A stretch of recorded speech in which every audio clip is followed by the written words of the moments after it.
একটা স্কুল ছিল, কিন্তু এখন ওটাকে দেখতে কোনো স্কুলের মতো না, দেখতে ওটাকে একটা পুরনো ভাঙাচোরা হাবিলির মতো।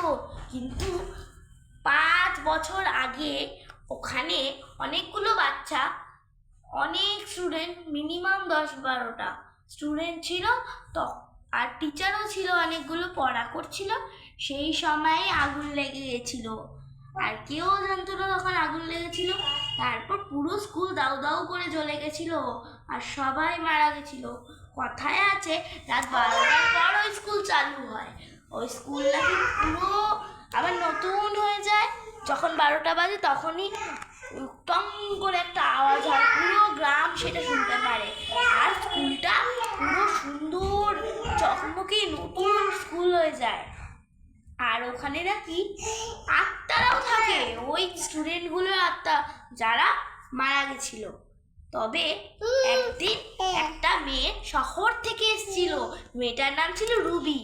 রুবি জানতো না যে ওই স্কুলটায় এরকম হবে।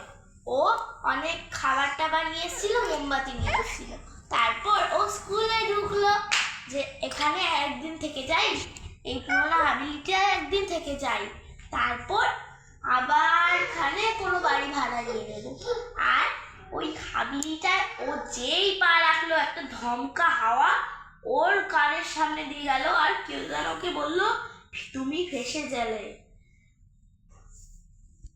ফেসে গেলে, এবার তোমাকে আমাদের হাত থেকে কেউ বাঁচাতে পারবে না দিদি। তো এটা ভাবলো আমারই হয়তো মনে ভুল হবে।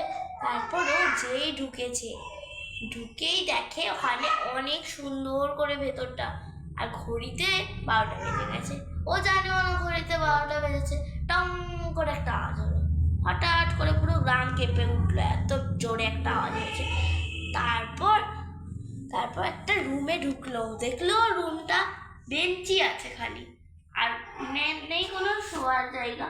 ও আস্তে আস্তে কলোনিটার মধ্যে আস্তে আস্তে ওই বের। তারপর ওখানে একটা মাদুর নিয়ে এসেছিল সাথে, ওটা পাতলো ওখানে, তারপর শুলো। তারপর বললো আমি এক কাজ করি, এখান থেকে কিছু খাবার অর্ডার করি। কিন্তু ও ভাবলো খাবার কি করে অর্ডার করি, গ্রামে তো মনে হয় সিগন্যালও নেই মোবাইলে। তারপর ও ভাবলো আমি তো বাড়ির থেকে কিছু শুকনো মুড়ি আর রুটি নিয়ে এসেছি, ওগুলোই খাই। ও খেয়ে নিল, তারপর ঘুমিয়ে পড়লো।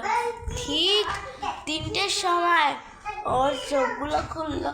ও চোখ খুলেই দেখে যে কতগুলো বাচ্চা বলছে গুড মর্নিং ম্যাম। ও তো ভয় পেয়ে গেল, এখন তো রাত 3টে বাজে, আর এই বাচ্চাগুলোই বা কোথার থেকে আসলো, ওদের তো এখন ঘুমানোর কথা, আর এই স্কুলটা চলে না। ও আশেপাশে যেই দেখলো পুরো দেওয়ালগুলো যেগুলো কালো কালো ছিল আর ভাঙাচোরা ছিল, কিন্তু ওই দেওয়ালগুলো পুরো নতুন করে রং করা। এমন মনে হচ্ছে যেন প্রায় খুব কম দিন হয়েছে, মনে হচ্ছে যে সবে 1 সপ্তাহ হয়েছে। কিন্তু তো যখনই আসলো তখনই তো দেওয়ালগুলো ভাঙা, রং ছুটে গেছিল। তাহলে এরকম হলো কি করে? ওর তো মাথায় হাত। তখনই দেখে বোর্ডের মধ্যে কে যেন লিখছে, কিন্তু ওখানে কেউ নেই, খালি চকটা উঠছে আর কিছু লেখা উঠছে। বলছে যে রুবি রুবি তুমি ফেসে গেলে, এটা লিখেছে। ও তো ভয় পেয়ে গেল, আর লাল চক দিয়ে লিখছিল। এবার ও ভয়ের চোটে এরকম থরথর করে কাঁপছে, কি হচ্ছে এখানে। তখনই সব বেল পড়লো ডং করে, তখন সব বাচ্চাদের আর কিচিমিচি আওয়াজ শোনা গেল। ওই বাচ্চাগুলোকে কেউ দেখতে পাচ্ছিল না, খালি চেঁচামেচি হচ্ছিল যে বাইরে যাচ্ছে গিয়ে ওরা খাবার, জানো টিফিন টাইম হলে যেমন বাচ্চারা চিল্লায় স্কুলে, ওরকমই আওয়াজ হচ্ছিল। কেউ বলছে এই আয় আয় আমরা চল খাবারটা খেয়ে নিই, আমি আজকে এইটি এনেছি টিফিনে, আমি ওইটা এনেছি ওটা এনেছি। এরকম মজা করতে করতে সবাই গেল। তখনই ও তাড়াতাড়ি করে উঠলো, আর উঠেই দেখে ফোনে যে এখন তো 12টা বাজে, কিন্তু ওই ঘড়িটায় তো দেখাচ্ছে 3টে বাজে। তবে এরকম কি করে হয়? ওই ঘড়িটাই তাহলে খারাপ। কিন্তু ফোনে দেখলো টাওয়ার আসছে না, উল্টো পাল্টা টাইমই রয়ে গেছে, কিন্তু টাইম আর এগোচ্ছেই না, ওখানেই পড়ে গেছে।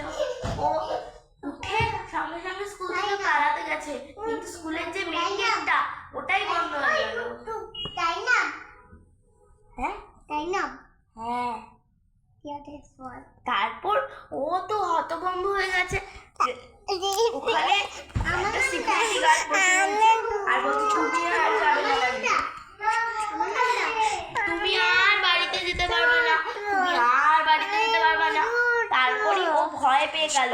তারপর ও আস্তে আস্তে আবার ওই ক্লাসটাই গেল। ওখানে দেখলো কত বাচ্চা, কতজন, সব বাচ্চাগুলো ওকে বলছে দিদি তুমি ভয় পেও না।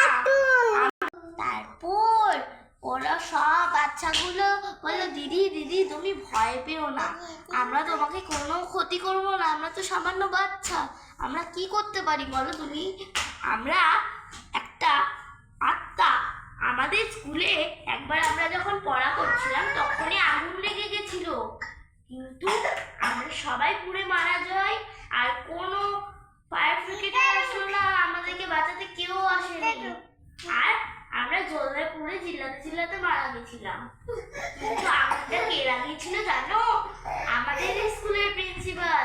আমাদের স্কুলের প্রিন্সিপাল খুব খারাপ ছিল আর স্বার্থপর ছিল, সেই আগুনটা লাগিয়ে নিজে স্কুল থেকে পালিয়েছিল। আমরা যতদিন না বিচার পাচ্ছি আমরা যাব না। তারপর রুবি বলল আমি তোমাদেরকে বিচার দেব। তারপর ও গিয়ে প্রিন্সিপালকে এক মাস ধরে পুরো গ্রামে খুঁজলো, তারপর শহরে দেখলো ও শহরে গেছিল। এবার প্রিন্সিপালকে নিয়ে ও কেস করলো, তারপর ও প্রিন্সিপালকে অ্যারেস্ট করে নিল। তারপর ওদের সারা জীবনের জন্য জেল হলো। তারপর বাচ্চাদের আত্মাগুলো শান্তি পেয়ে গেল আর ওখানে নতুন করে রবি স্কুল বানালো। তো আমাদের গল্পটা যদি ভালো লেগে থাকে লাইক শেয়ার সাবস্ক্রাইব করতে ভুলবেন না, আর সবাইকে আমার তরফ থেকে happy happy new year. Bye bye.